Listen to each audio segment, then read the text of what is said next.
Ah. Ya. Berapa kamu beli? Berapa, Ri? Hah? Berapa? 7 juta ya? 7 juta. 7 juta. Ri, Sabar.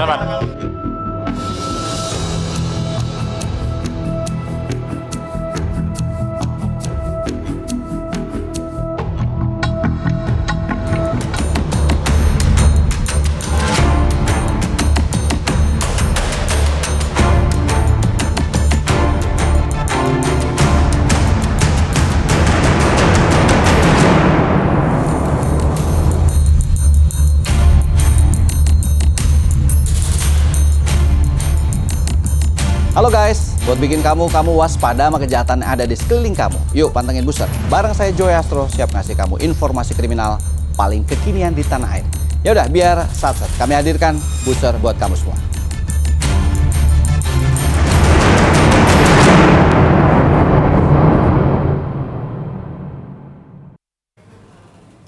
Cemburu katanya tanda cinta. Apa iya ya? Ada juga loh cemburu karena insecure. Nah, yang kejadian di Kabupaten Cilacap, Jawa Tengah ini mengerikan guys. Cuma gara-gara cemburu buta abis lihat isi ponsel bininya, seorang suami menghunus tajam dan menganiaya sang bini sampai gak bernyawa. Astagfirullahaladzim, eling bang, nyebut.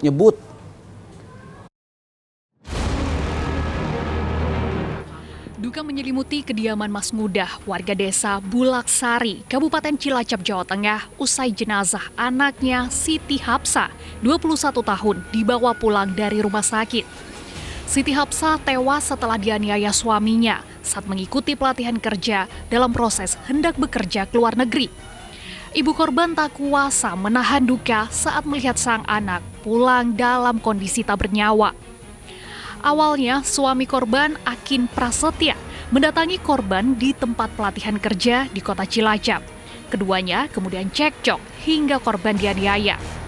Korban dianiaya dengan pisau hingga tewas. Pelaku mencoba kabur namun berhasil diamankan warga dan diserahkan ke polisi. Mereka datang pertama ngobrol-ngobrol biasa, nggak tahu belakangan ribut-ribut. Berikut teriak-teriak, baru saya pulang terawih. Duduk sebentar, saya melerai. Terus Melerai, berbuk pisaunya, saya sampai ibaratnya gelut lah ya, kasarannya gitu. Mengamankan si pelakunya. Pembunuhan sadis ini diduga terjadi lantaran pelaku cemburu dengan istrinya. Jadi ada 2 pisau yang dibawa oleh pelaku ini dari rumah.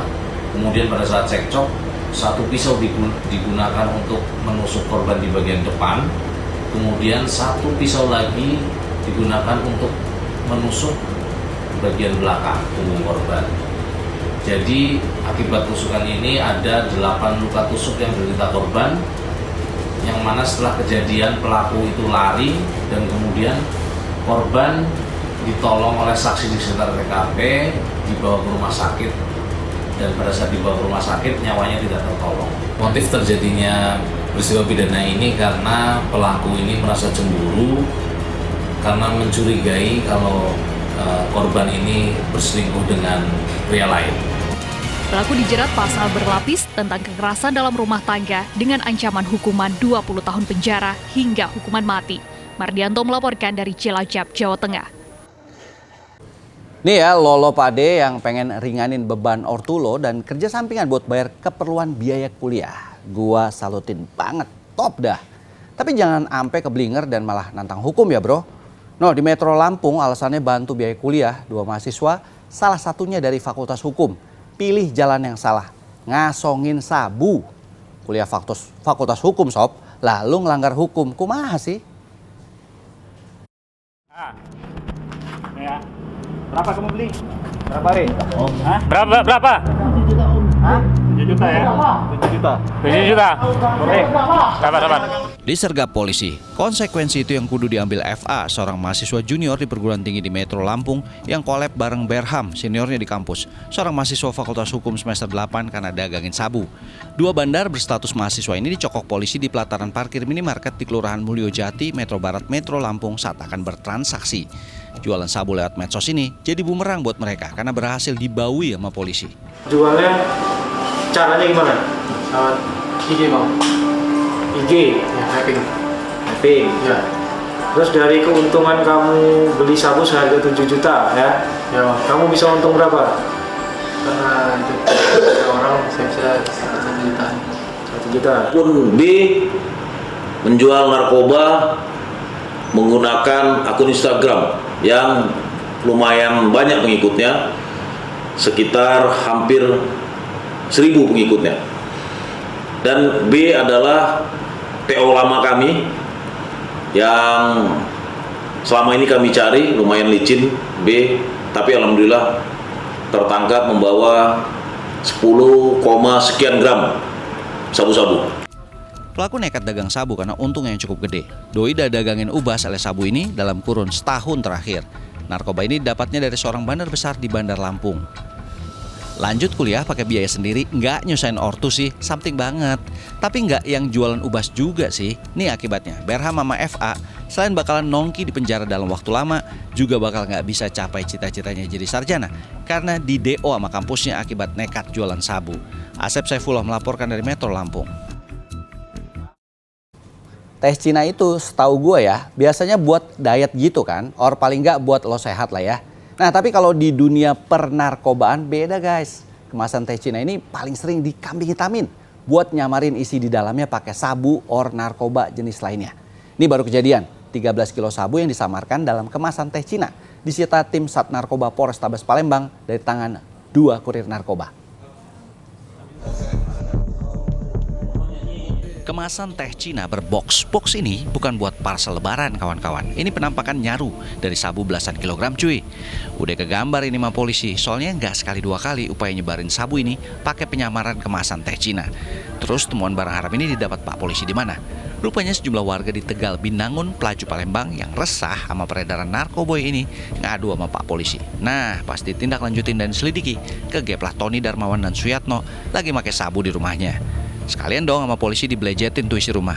Malah nemu sabu 13 kg. Wow banget kan?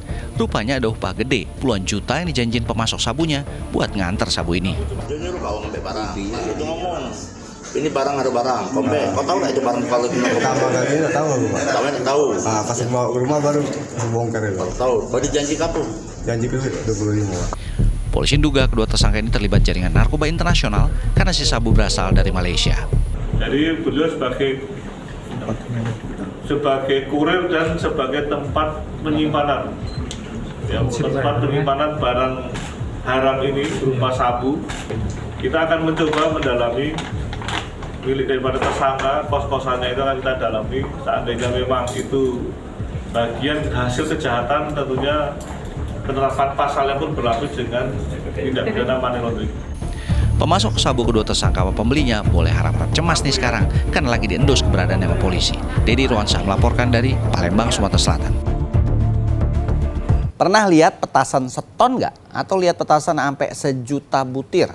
Nah, aparat patroli Polsek Jatibarang Selasa kemarin gagalin pengiriman 1 juta butir petasan ke daerah Banten. Supir sama kernet yang bawa tuh petasan di mobil box diamanin deh sama polisi. Ngeri nggak sih ngebayangin kalau petasan segitu meledak bareng-bareng?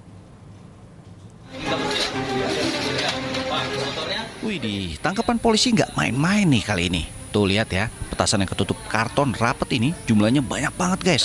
1 ton petasan loh ini, atau setara dengan 1 juta butir petasan. Aima segitu banyaknya. Nah, Pak Polisi nangkap 1 kendaraan bak terbuka yang lagi melintas di jalur Pantura Jatibarang Kabupaten Indramayu Selasa siang, yang nggak taunya isinya petasan seton yang ditutupin pakai terpal. Kami dapat informasi dari warga bahwa ada orang yang sedang packing petasan dan akan dikirim ke luar wilayah Jatibarang. Kemudian kami melakukan penyelidikan di mapping dan akhirnya berhasil kita amankan di jalan raya di Desa Kebulen, Kecamatan Jatibarang, Kabupaten Indramayu. Itu mau dikirim ke mana dan?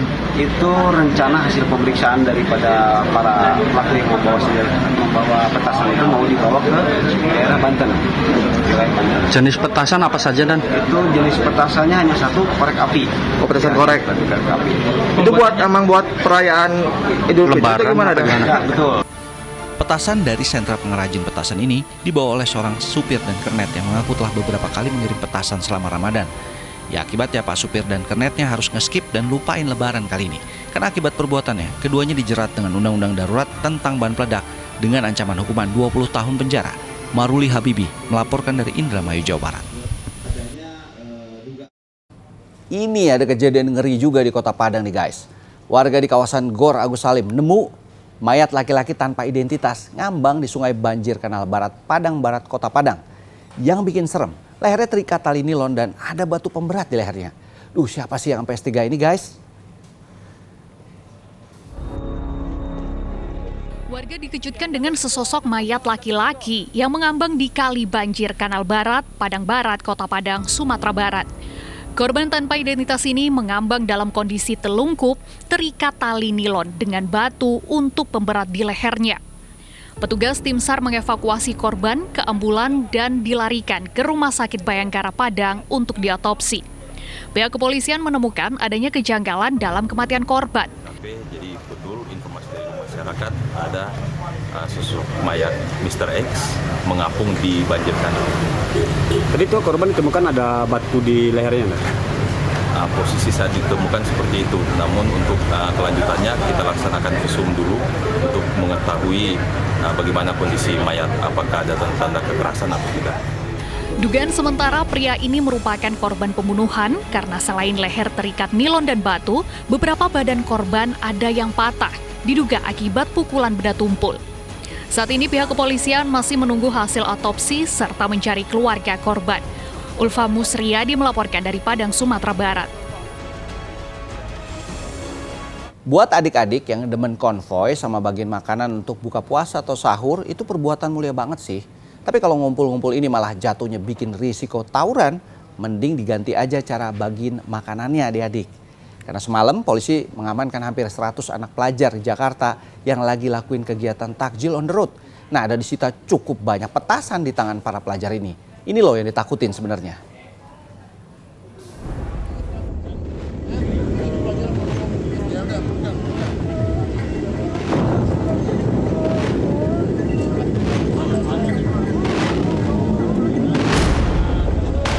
Ibu tak kuasa menahan kesedihan saat mengetahui putranya yang masih berstatus pelajar SMA diamankan aparat Polres Metro Jakarta Pusat di pos polisi Tamrin, Bundaran HI, Rabu malam. Putranya bersama 91 pelajar lainnya diamankan petugas di sejumlah lokasi berbeda saat berkonvoi sambil membagikan takjil jelang waktu berbuka puasa. Mereka terpaksa diamankan lantaran kegiatan massal sejenis takjil on the road ini kerap berujung aksi tawuran. Mayan proven karena polisi nemuin puluhan petasan yang dibawa para pelajar saat berkonvoi. Sejumlah orang tua mendatangi lokasi untuk menjemput anak-anak mereka, namun petugas tak serta-merta melepaskan para pelajar. 92 pelajar ini kemudian dibawa ke Polres Metro Jakarta Pusat untuk diperiksa lebih lanjut. Rencananya Rabu pagi ini petugas akan memanggil pihak sekolah dan orang tua untuk membuat surat perjanjian tertulis sebagai jaminan para pelajar tak lagi beraktivitas massal yang bisa membahayakan. Don Vito Samarta melaporkan dari Jakarta. Anggota legislatif kan emang jadi corong rakyat ya selama ini, supaya apa yang mereka rancang berkeadilan buat setiap orang. Nah tapi di Maluku Tengah, Maluku yang kejadian malah sebaliknya. THR-nya belum dibayarkan, 2 anggota DPRD ngamuk dan ngerusak fasilitas kantor DPRD Kabupaten Maluku Tengah. Protes boleh, tapi usahakan emosi dikelola ya para senator yang terhormat.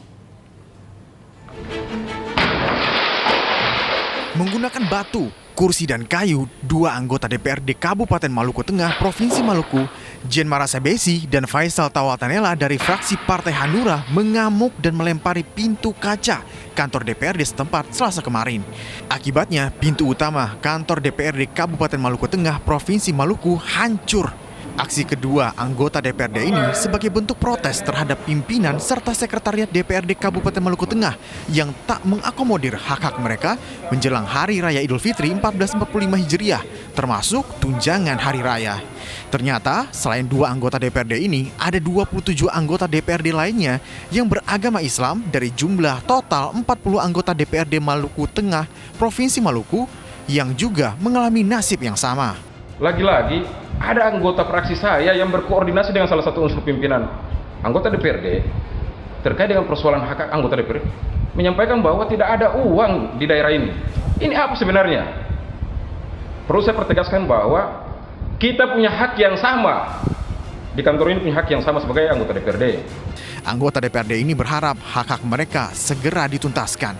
Meski begitu, sikap kedua anggota wakil rakyat ini tidak patut dicontoh karena mencoreng nama baik lembaga legislatif di daerah ini. Juhri Samaneri melaporkan dari Kabupaten Maluku Tengah, Provinsi Maluku. Nggak kerasa tayangan Buser hampir kelar nih. Buat yang pengen ngulang lagi nonton Buser edisi hari ini, nggak usah khawatir. Buser masih bisa ditonton lewat TikTok Buser SCTV plus YouTube Liputan 6 SCTV. Dan guys, jangan lupa subscribe ya.